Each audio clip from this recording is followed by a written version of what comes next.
Hey y'all, welcome back. Today we're checking out the most bizarre UK #1's of the 1990s, part 2. We did part 1 on Tuesday. Today's Friday, after Tuesday, but there was also Wednesday and Thursday in between. Be sure to go to Trash Theory and like and subscribe. In the last video, we checked out Itsy Bitsy Teeny Weeny Yellow Polka Dot Bikini, Iron Maiden, Bring Your Daughter to the Slaughter, Enigma, Sadness Part 1, Mr. Blobby, and Dupe by Dupe. And now we're on to Tori, Amos, and Armand van Helden, January 1997, Professional Widow. Oh, it's gotta be big. #1 for 1 week. Professional Widow, Armand Star Trunk Funk Mix. Tori Amos.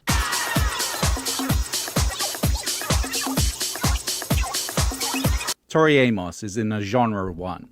Because of her femaleness, That's true. she would often get compared to Kate Bush and Joni Mitchell by lazy journalists. But Amos's work delved deeper into more sensitive subjects than almost anyone else would dare. Complex, red raw examinations of sexuality, love and hate, while she played piano like Jimmy Page plays guitar, like a weapon. She was never destined for the pop charts, but in 1994 managed #4 in the UK with Cornflake Girl, a buoyant song about the societal ways women betray each other.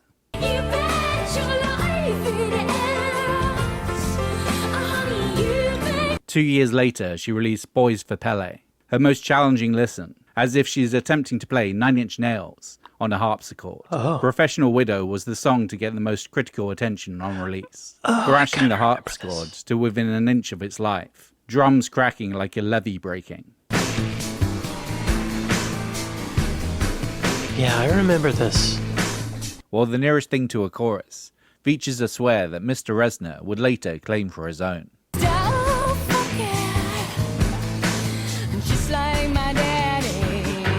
Amos has stated that the song is her Lady Macbeth moment, the song's protagonist seeing men have the power and respect she desires, and maybe wanting to go to similar lengths to make that happen. It's gotta be big. I said, it better be big. And though Amos has never confirmed, never fully refuted it, it is probably a song about Courtney Love.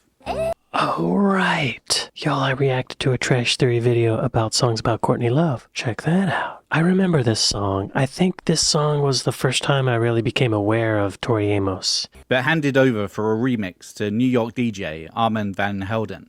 He was completely unaware of this background. He'd never heard the track and didn't know who Tori Amos was. But after being set up by an A&R at Atlantic, Amos reached out to him with one prerequisite: make it different.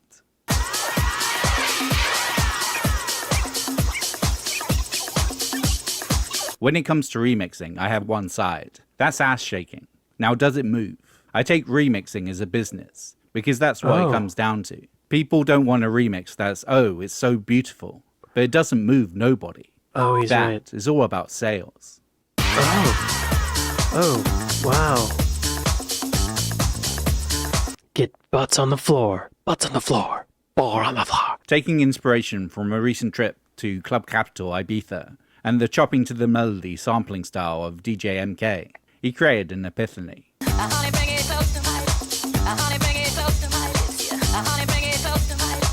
Very little of the original song is retained. Vocally, only 2 phrases, repeated ad infinitum. Honey, bring it close to my lips, yeah. Honey, bring it close to my honey, bring it close to my lips, yeah. Honey, bring it close to my it's gotta be big. I said it's gotta be big. It's gotta be big. I said it's gotta be big. With the beautiful angel calling section transformed into a Cocteau Twinsian moment of clarity.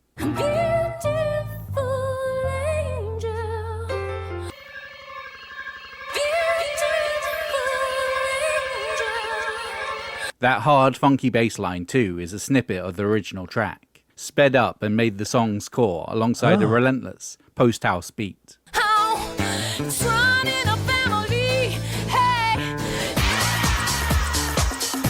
Oh, wow. It's very rare that dance music on the bleeding edge makes it to the top of the charts. This remix supposedly formative to the burgeoning speed garage movement. But for a week in January 1997, Britain wanted it big. Van Helden would return to UK #1 twice more, You Don't Know Me in 1999. Wow, from remixing. And with Dizzy Rascal on Bonkers, a decade after that. Bonkers. Amos That sounds amazing. would not. Yet. This guy knew what he was doing, Armand van Helden. That was a very creative remix, I have to say. The way he used the different parts. The way he chose those parts. Bring it close to my mouth. It's got to be big. And that funky bass line. Awesome. Oh God, y'all. Teletubbies. December 97. Teletubbies say Ayo. Number 1 for 2 weeks. 2 weeks. It is in December. Like, that makes sense. That Christmas UK song thing is weird. Teletubbies say Ayo. Teletubbies. While Prodigy got to number 1 while promoting arson, scaring children, and leading tabloids to motion to ban this sick filth. Right.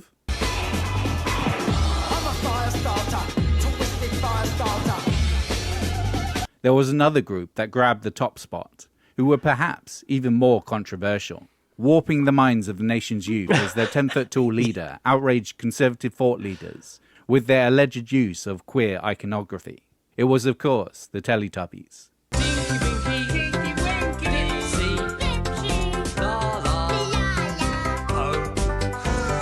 Created by former teacher Anne Wood and kids TV writer Andrew Davenport, Teletubbies first appeared on British screens in March 1997.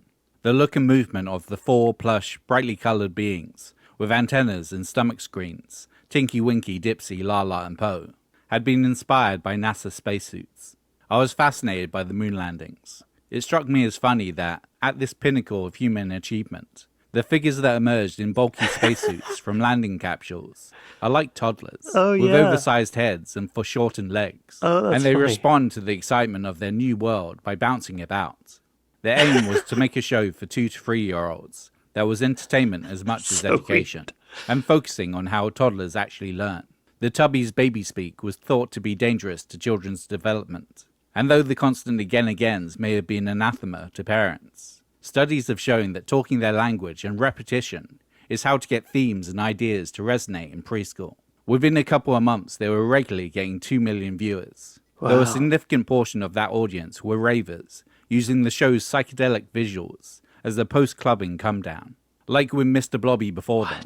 As the show was a hit, and with a lucrative line of merchandising, it was inevitable that at some point they were going to assail the pop charts. And again, Simon Cowell helped with that. As 1997 drew to a close, they unveiled Teletubbies Say Eh-Oh. Time for Teletubbies. Time for Teletubbies. Time for Teletubbies. To say it's a song is perhaps overselling it. Merely the show's theme stretched to 3.5 minutes. Say hello. Padded by the Tubbies' various catchphrases atop a synth banjo bounce.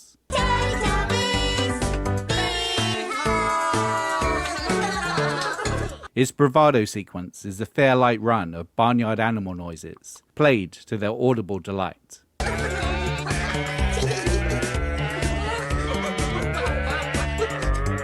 But because of its target audience, toddlers, or more factually their parents, quality was never demanded. It entered the UK chart at number 1 in December 1997, stayed there for 2 weeks, sold 1 million copies, and was the betting favourite to score the prestigious Christmas number 1. Only to be undone by Spice Girls. Too much. Thank God. That's also Simon Cowell, right? The Teletubbies really were something unique and different at the time, weren't they? So weird and kind of scary. I read an article or an interview a long time ago about one of the actors that played one of the Teletubbies, and they were saying that the conditions were horrible. It was really bad. It was not fun. It's really hot in those suits. Long hours, really uncomfortable, difficult shoots. This song just seems really annoying to me. I can't... Number 1? Damn. I've never said thank God for the Spice Girls before, but thank God for the Spice Girls. In this one moment in time, in 1997. Simon Cowell had something to do with both of them, I think. Simon, are you really helping out humanity? Or making it worse? Isaac Hayes and South Park, January 1999. Chocolate Salty Balls, P.S. I Love You, #1 for 1 week. That's respectable. Chocolate Salty Balls, P.S. I Love You, Chev, a.k.a. Isaac Hayes. I remember this song. I loved it, and I'm jealous it wasn't #1 in the United States.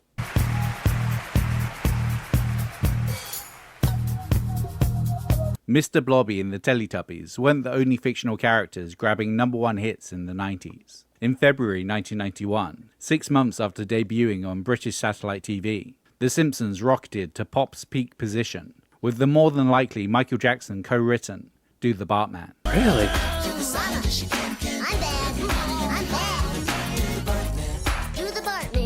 Then, almost Not bad. 8 years later, another cartoon sitcom, this one more foul-mouthed in its humour, would besiege the charts. South Park's Chef, with Chocolate Salty Balls, P.S. I Love You. So suckle my balls. South Park launched in the UK in July 1998 in a graveyard slot on Channel 4 under a hail of controversy and pearl clutching. Why are these 10-year-olds swearing so much? Why does the one in the coat keep dying? Why is the 'Cause it's animation funny. so crappy? 'Cause it's Chef funny. had been in the show since the first episode. Him being one of the few people of color living in South Park. A satire on the homogenous nature of rural Colorado. Written as an overweight soul-singing cafeteria worker, creators Matt Stone and Trey Parker were lucky to get their first choice to voice him. 70s soul legend Isaac Hayes. That is amazing. And if you got Hayes on your show, you gotta let him sing.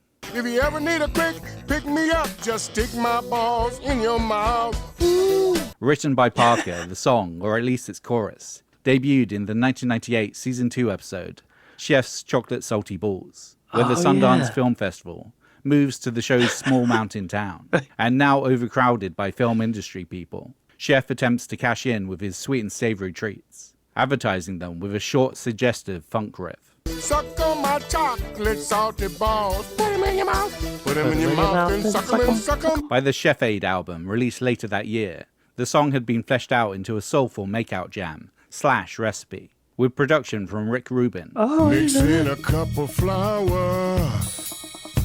You'll be in heaven soon. Though not released as a single in the States, in the UK it was forced into the 1998 Christmas #1 battle by Radio 1 DJ Chris Moyles, feeling that a song with such blatant sexual innuendo, doing to the Spice Girls goodbye, what Mr. Blobby had to take that would be very funny. And so he Yeah. played Chocolate Salty Balls constantly on his drive time show. Breathe up the cookie sheet. Cause I hate when my balls stick. In the end, Spice Girls won out, but not for lack of trying. Aw, man. Chocolate Salty Balls was the highest selling #2 single since Wham's Last Christmas went up against Band-Aid in 1984. Wow. However, the week after Christmas, Chef would go #1. What makes Chocolate Salty Balls more bizarre than Do the Bartman is that Wait, so this was not a Christmas #1 is what he's saying. That's even more amazing. this is Isaac Hayes' only #1 hit. This is the man that co-wrote Sam and Dave's Hold On, I'm Coming, Played on it too. and played keyboards on Otis Redding's Try a Little Tenderness.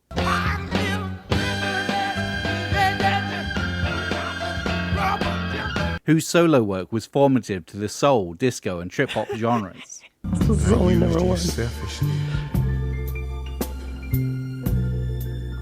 With the theme from Shaft, in 1972, he was the first black musician to win an Oscar. Who's the black fire? Wow. That's a sex machine to all the chicks. Damn right. And a silly song from a cartoon, where it sounds like he's singing about his testicles, is his soul chart triumph. Wow. Baby, you just burned my balls. My balls on fire.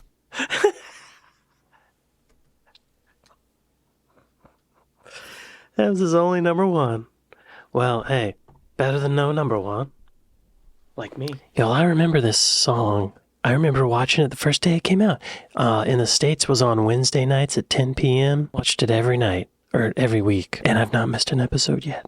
It might be one of my favorite shows ever. Actually, I think it might be my favorite show ever. Isaac Hayes did all this other amazing stuff, and that was his #1.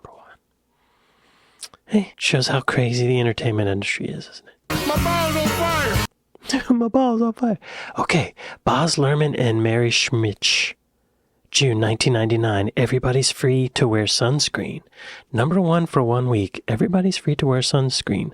Baz Luhrmann. Isn't he a director?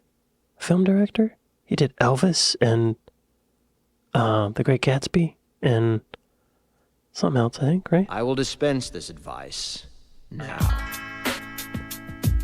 After becoming an indie film darling with 1992's Strictly Ballroom, Australian director Baz Luhrmann hit the mainstream in 1996 with Romeo plus Juliet, a kinetic collision of music video aesthetics and Shakespearean text. As a stopgap between that and 2001's Moulin Rouge, Luhrmann and his music supervisor Anton Monstedt remixed a bunch of the music from his previous projects for a charity album. On the Romeo plus Juliet soundtrack, there was a choral version of Rosala's house classic, Everybody's Free to Feel Good, sung by Quindon Traver. Brother and sister together we'll make it through.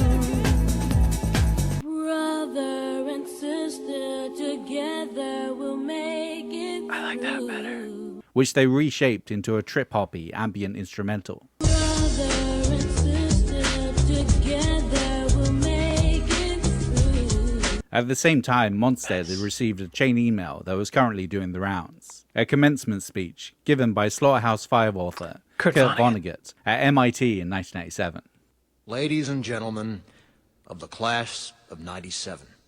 It featured all kinds of hard-won life advice, from simply stretching, dancing, flossing, and singing. Do one thing every day that scares you. Sing. To not being so hard on oneself. You are not as fat as you imagine. It was tied together with the most basic but scientifically justified tidbit: to wear sunscreen. If I could offer you only one tip for the future, sunscreen would be it.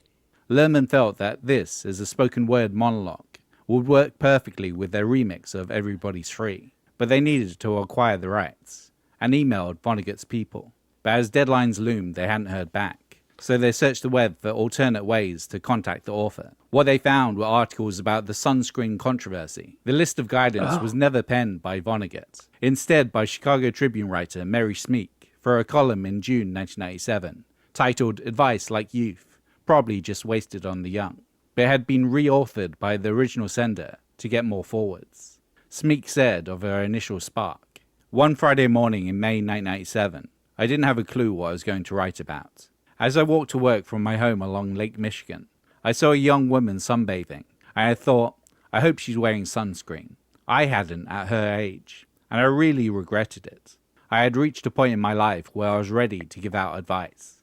Enjoy the power and beauty of your youth. Oh, never mind. You will not understand the power and beauty of your youth until they've faded. Getting the okay from Smeek, Isn't the that team true? employed Australian voice artist Lee Perry. Due to their prior misunderstanding, his delivery was supposed to evoke the Midwestern presence of Vonnegut, but also the self-assurance of JFK. Sometimes you're ahead, sometimes you're behind. The race is long, and in the end, it's only with yourself. With radio not thrilled about playing a 7-minute spoken word piece, Luhrmann gamed the system and got his track played on a radio art show in Australia in late 1997, and the switchboard lit up. It ended up Really? ranking number 16 on Triple J's year-end Hottest 100. From then, it kept spreading. But trust me on the sunscreen. Finally, I'm suddenly starting to remember this. I'm surprised I didn't recognize it at the very beginning, but I'm remembering it. Okay, yeah. On the sunscreen. Right. finally released in the UK in May 1999, slightly altered to be year appropriate. Ladies and gentlemen of the class of 99. The main push for #1 was, again, orchestrated by Chris Moyle. The line about one's parents bursting through his usual boisterous laddishness and motivating him to get the song heard. Get to know your parents. You never know when they'll be gone for good. Yeah, I kind of remember this song. This deserves to be on the list because it's really weird. It's 7 minutes long, and just spoken word over a beat. There was another song, maybe in the 80s or the late 70s, early 80s, that was similar to this, but it was about Vietnam or something like that. You know what I'm talking about? You never know when they'll be gone for good. I remember that line. Okay, Cliff Richard. Wow, December 1999, The Millennium Prayer, #1 for 3 weeks. The Millennium Prayer, Cliff Richard. The Cliff Richard, I think? The Cliff Richard, who had hits in the 1950s? Early 1960s? Something like that?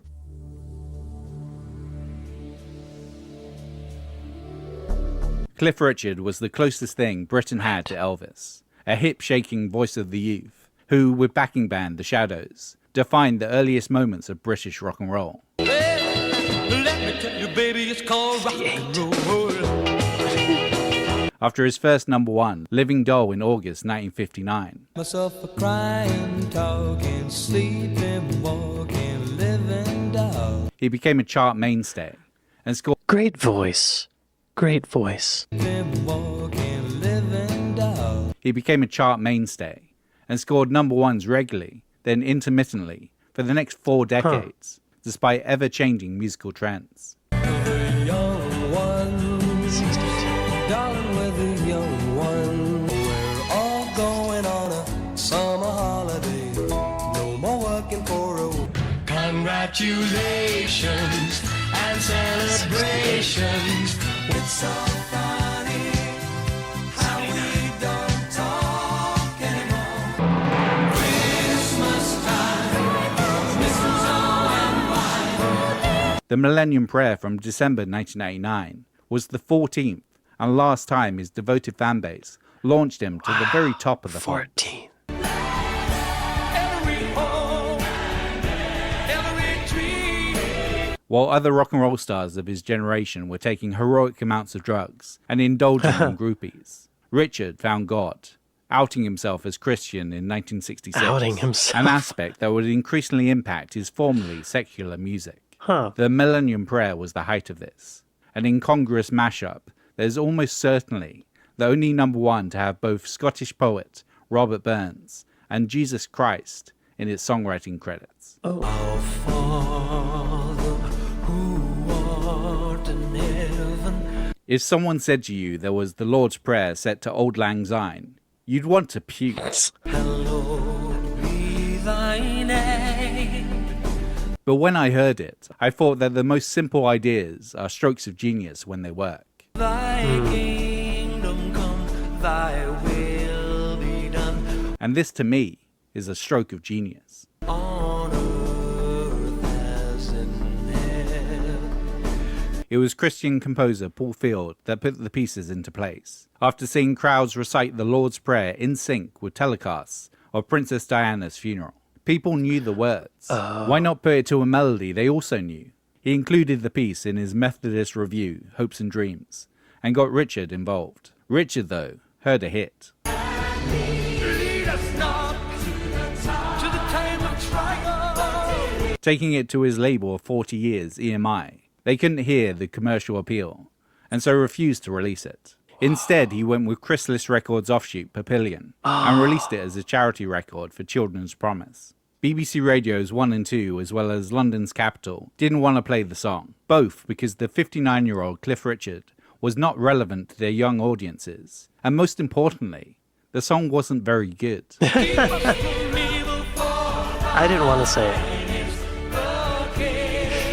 But this resistance, this censorship, galvanized not only Richard's fanbase, but the Christian community, with the song getting played in churches and parishioners buying the single in droves, helped by live airings at the Royal Variety performance and an audience with Cliff Richard. The Millennium Prayer spent 3 weeks at #1, only to be denied Christmas week by Westlife's I Have a Dream, the last #1 of the 90s.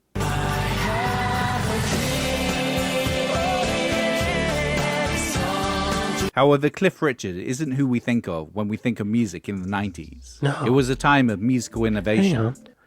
So, Jesus Christ was listed as a co-writer? Which part did he write? The chorus? Did he come up with the chord progression in the verse, the middle 8. Interesting. Good for Cliff Richard, though. I love that he went to EMI and the EMI was like, no. And then it became a hit show. What's up, Cliff? Don't doubt Cliff, y'all. However, Cliff Richard isn't who we think of when we think of music in the 90s. No. It was a time of musical innovation, massive movie soundtracks, boy bands, girl groups, and the music industry's naive belief that the numbers would forever keep going up.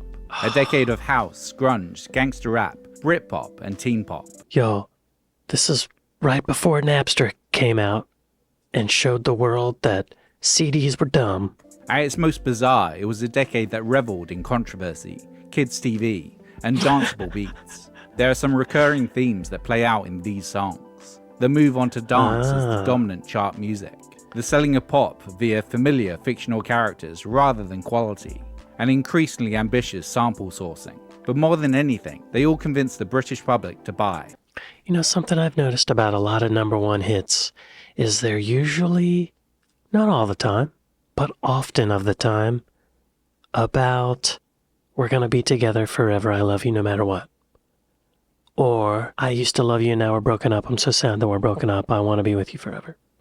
Or let's dance. And a lot of these were about let's dance, which makes sense. Or nonsense.